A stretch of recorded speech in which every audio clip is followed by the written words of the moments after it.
There have always been speculations on whether or not terrorism is funded in Nigeria. In fact, for a long time, the general knowledge of terrorism was limited to Abubakar Shekau and Mohammed Yusuf and the fight to allegedly Islamize Nigeria. You'd recall that journalists like David Hundein named names in 2021 in an article titled Cornflakes for Jihad, a Boko Haram origin story. But beyond the public outcry and debate, no investigative processes or sanctions were ever rendered.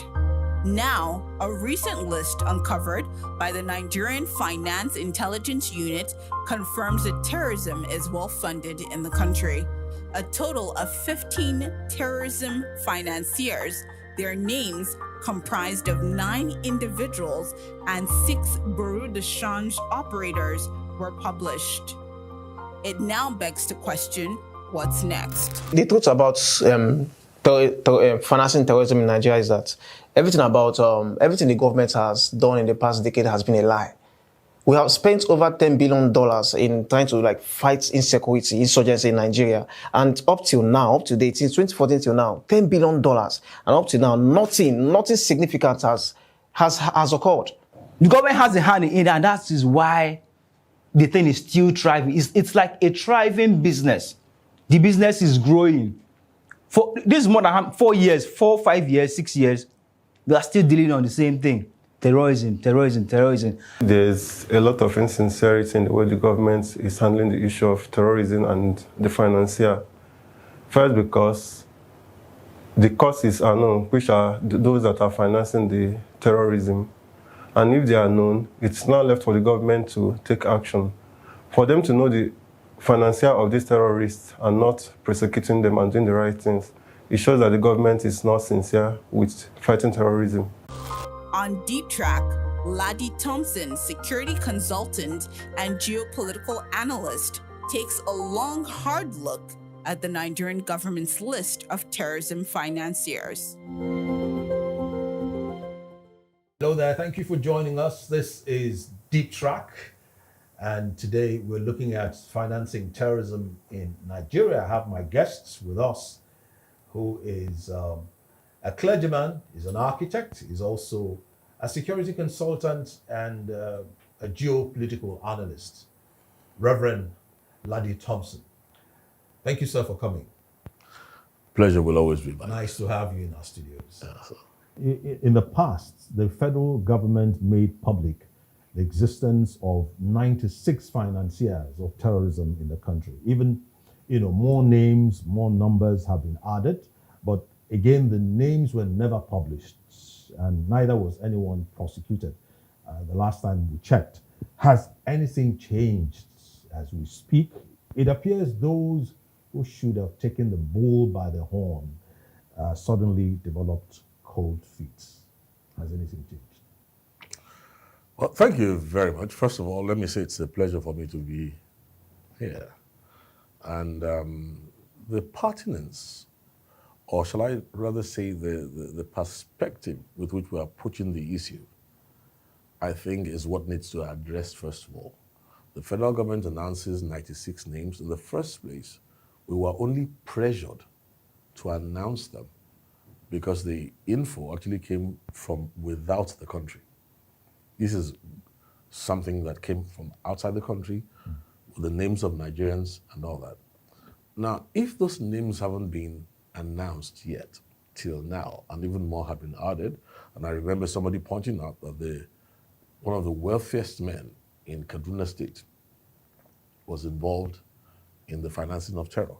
So the question you want to ask yourself is that how come there's such an effective management of information in such a way that explosive information like that comes out? Any nation of the world would be, too eager to act on it. So the questions we should be asking, what we should be interrogating, we should be concatenating, joining the dots. Why don't we have the will to face this issue? Okay, we can't actually run away from the fact that, it took such a long time for not even all the names a good number, well, a couple of the names were released. Even when one of our presidents said he was going to name names and publish them, it never came through. Now, from your point of view, what should the legal implications for those included in the Nigerian government's list of terrorism financiers? Or maybe I should put it another way. What should be the implications for such people? Now, the truth, I want us to wake up to reality. You see, sometimes we see a lot of young Nigerians speaking American slangs. Some of them eat British food. But sooner or later, they have to realize that they are in Nigeria. Now, the challenge we have here is that you are dealing with an opportunistic warhead, terrorism. The fact that your nation does not have the will to publish, to prosecute, in fact, until some years back in Jonathan's era, I want you to know that the definition of terrorism varies from country to country. There's no globally acceptable standard. And every country defines it to protect its own integrity. And I'm saying to you that you better realize that the definition of terrorism was pretty loose in Nigeria until recent years. So even if you took them to the courts, you are forgetting that you are dealing with a hydra. So you cannot afford to be tunnel visioned. Or else, as we're speaking right now, the value of human worth in Nigeria is at an all-time low, almost back to the days of human sacrifices.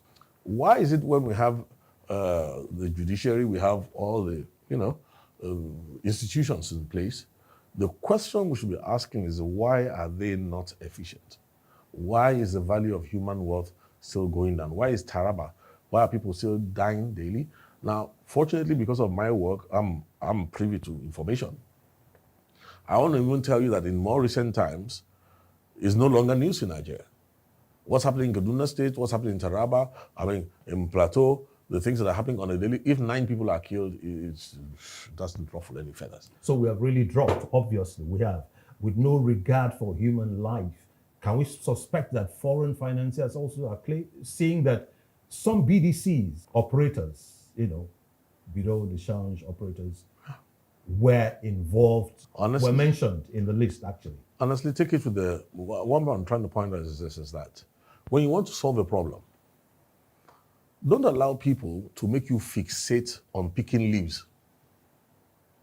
Some of the BDC operators who get involved in these things themselves are recruited. Don't ignore the machinery that recruits. Don't ignore the template that is working behind it. Because as I'm speaking right now, the longer Nigeria continues to do things from a wrong perspective without the right approach to it, where we are at today is not where we were 10 years ago. Remember, I started talking about this in 1999, when, as at yet, it was not in sight to the untrained eye. By 2000, in fact, it was only by 2008 that I think the government began to admit that maybe we have a problem. If I remember very well, it was when the FTO, the Foreign Terrorist Organization designation, came from America on the Boko Haram and its leaders that Nigeria began to even sit up at all. Because even the BDC report that's making the rounds that we're making noise in Nigeria did not come from the forensics of our own people. It was a news that was sent into the country that's available globally, and then pressure was mounted. So if we're not ready to enter this thing with a level of thought, people will just keep dying until Nigeria collapses into their hands. I want to believe you have laid your hands on this list, and you probably have an overview. I just want to believe so, but if not, details received by the Nigerian Financial Intelligence Unit, if I'm not, mistaken, have it that some kind of punitive committee met where specific individuals and entities were recommended for sanctions. True. Do you wish to walk us through the accuracy, number one, of this list, if you've seen it, and what criteria and process you think, as a security expert, could have been used by government to identify these suspects? Government's hands are tied. Let me put it this way. There's nothing new in what is happening. Go back to the Nikitobi report. Plateau State. The commissioner for police was complicit from the reports that were made public to everybody. His name was there. The recommendation was that he was to be sacked with ignominy. Now, that same commissioner report ended up becoming the Inspector General of Police of Nigeria. So what does that tell you? There's a dynamic tension within the soul of the country that we need a leadership that can address it with compassion because by the time you even look at the list of the BDCs and all that, let me tell you the thing point blank. Terrorism, the resurgence of religious extremism is something that's globally documented. It's on record that Osama bin Laden was in Sudan next door to us here from like 1991 when he was expelled in Saudi Arabia. He was the one who globalized terror, put a religious mask on it. He was expelled from Saudi Arabia. It is on record, if you read the 9/11 reports official, that a lot of Nigerians visited him when he was in Sudan. So how do you solve a local problem that is well thought out, it's well designed, its architecture is precision engineered? Now, how does a nation like Nigeria solve that if we're not ready to raise the standard of thought? Well, it's been alleged in different quarters that the wave of terrorism, kidnapping, banditry in the country has an ulterior motive. Either to impose some kind of political will or doctrine on the Nigerian state. This is some conspiracy theory or malevolent scheming, you'd say. Well, again, I think we need to wake up and smell the coffee. What we're really looking at here is that there's a supremacist agenda. We have to change our thinking completely. And my challenge is that the older generation, I doubt if the older generation have the capacity to change the thinking to the level needed. Let's remember that in 1958, the regional government of northern Nigeria convened a meeting of Islamic scholars in Kaduna. And then they brought in some people, I think the Chief Justice of Sudan, the former Chief Justice of Pakistan, Omar Sharif, Abdul Ranad, and quite a number of dignitaries, including one Christian, Achimugu, was on the board. They were tasked with looking at the fact that Nigeria is about to start. We need a code of criminal conduct, what they call a justice system that will be acceptable to the South so that we can have one accord to form one country. There was a Professor J.N. Anderson who supervised it all. He was from the College of Oriental Studies. It was his statesmanship that produced what they call the Penal Code of Northern Nigeria, which was what we took to England when we were trying to create Nigeria, which is why we were able to sit down and say, okay, let us start one nation called Nigeria. The Nigerian case is not lost. It's just that we need to up our thinking to a higher level. Are you suggesting that we become independent states, not, becoming one as a united Nigeria, for instance? No, I think independent states in Nigeria. No, what I'm trying to point out is this. His Royal Highness HRS Al Maktoum, Mohammed Al Maktoum, the ruler of Dubai, said something the other day. He said, when a nation or a people face a problem, you have two options. Look at what others have done and fashion your solution based on that, or put on your thinking cap and fashion out a solution that nobody else has ever seen. Let me tell you what I believe that Nigeria needs to do. First of all, the first thing Nigeria needs to understand is that we were put together to keep failing without falling. Deterministic chaos. Nobody can resolve the Nigerian equation without remembering that we have ancient problems apart from the modern ones. Okay? To solve those ancient ones, we're going to need to bring the experience of some of the older generation on board who have proven themselves. Yeah. That's why it hurts me that a man like Ahmed Joda is no more. The man was a treasure trove of information and a very urbane man who wanted a united Nigeria. Okay? Right now, we need to pray that look at people like Professor Mabuguje is gone, Professor Iruku. We still have Christopher Kolade, men of integrity, we still have Shingo Wigwe. Professor Anya is still alive. Yayale Ahmed, if you ask me, because we look around in northern Nigeria, there are quite a number of people of stature, but when we look at the stature of a man like Ahmed Joda, to find somebody who has integrity proven A Yayale Ahmed, for instance, and his likes should be brought into the mix. They are the ones who, when we sit down, we will let you know that if Nigeria is ever to move forward, the first thing we will do, there's something called an algorithm. We need to introduce what they call non-violent communication. They say it's better to jaw than to war. But Nigeria was designed not to be able to communicate. I was listening to one of the government officials, and he talked about the killings and the wave of terrorism in, I think, Zamfara state. He also said the only way to, nip or stem the spread is dialogue. Is it that possible to dialogue with bandits? Is it something that is achievable? All insiders know that when terrorism started, the cell structure was introduced. It was Osama bin Laden who created the cell structure. Now, you'll find out that because the cell structure is in place, most of the training camps were in West Africa, outside Africa or in the Middle East. So the people who came back and set up cells, they operate, their handlers, but the people here are warring against themselves. Now, there was a time the federal government was doing something. When they capture terrorists, they would say, we have debriefed them, and now it's time to absorb them into the Nigerian army. Yeah. I mean, it was the most stupid thing anybody could ever have done.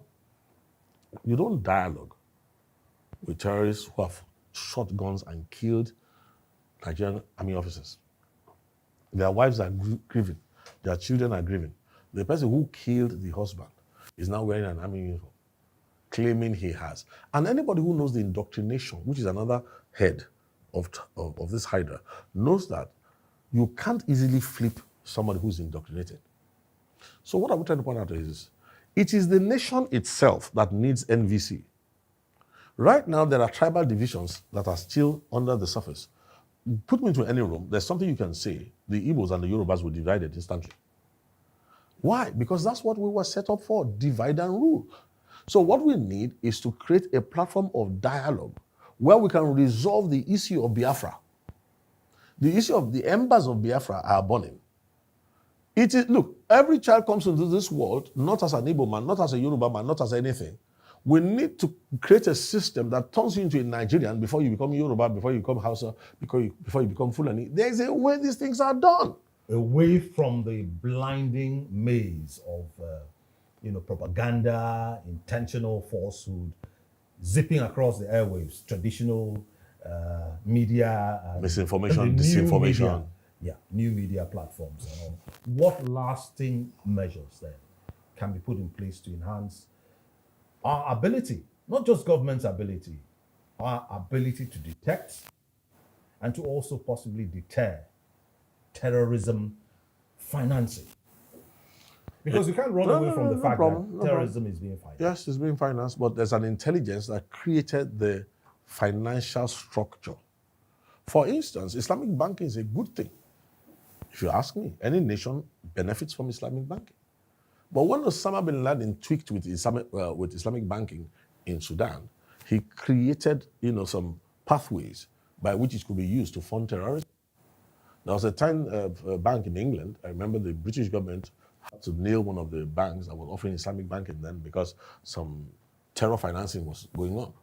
So again, I'm going to take us back to the proposal by Sir Bakar Balewa, who said, an eternal truth is that light will always defeat darkness. Instead of fighting in darkness financially and all these things, let us solve this problem from the roots. What is to solve the problem from the roots is to realize that a faulty foundation after 1,000 years will not uphold a successful structure. So why don't we revisit these things on a platform where we can discuss cordially, where we can build consensus, where we can mold opinion, and where we will voluntarily be able to say, we the people. Now, to do this, we cannot trust the political class. I'm in my 60s. I have my elders who are in their 80s. I was with Dr. Kolade a few days ago in his 90s. Wigwe, Shingo Wigwe, we mentioned, these are men we are in our 60s, those in their 40s. There are many patriots all over this country who should come together to establish non-violent communication. And then, watch this, we need to tropicalize the democracy that we are practicing instead of this shambolic American quote copy, which is no American copy. Once we do that, give me 18 months with sensible people in this country. Trust me, Italians will come and try to be getting Nigerian passports. Britons, Germans will be running back to Nigeria to try and get a Nigerian passport because we will re-engineer Nigeria and create a nation so enviable. Look at our numbers. Look at our diversity. When we're able to manage inclusion, diversity, and the multicultural mix that we have with the natural resources that we have, excuse me, this would be paradise on earth. It's obvious that the terrorists, the bandits, are integrated. They're not foreigners, so to speak. They are here. So how do we actually get this thing out of our system? Because it's more like a problem that does not have a solution. There are people pouring in from Niger who believe that, who've been indoctrinated. I was in Kaniko Kingdom in Kaduna. The people who were releasing the place and burning them down, killing them was not the local terrorists. We've been in many places in the country where I know firsthand that the more vicious ones are those who are not related to any Nigerians here. So what I'm saying now is that once we can go glocal in our thinking, it becomes a very easy problem. Why? There's only one thing to watch when it comes to terrorism. Terrorism only succeeds in a nation where the value of human worth is esteemed so little by its leaders. All right. I must thank you again for your time, sir. Thank you so very much. It's been Deep Trac, and our guest today, Ladi Thompson, a security consultant and a geopolitical analyst. Thank you again, sir, for your time. The pleasure has been mine. I appreciate it. Yes.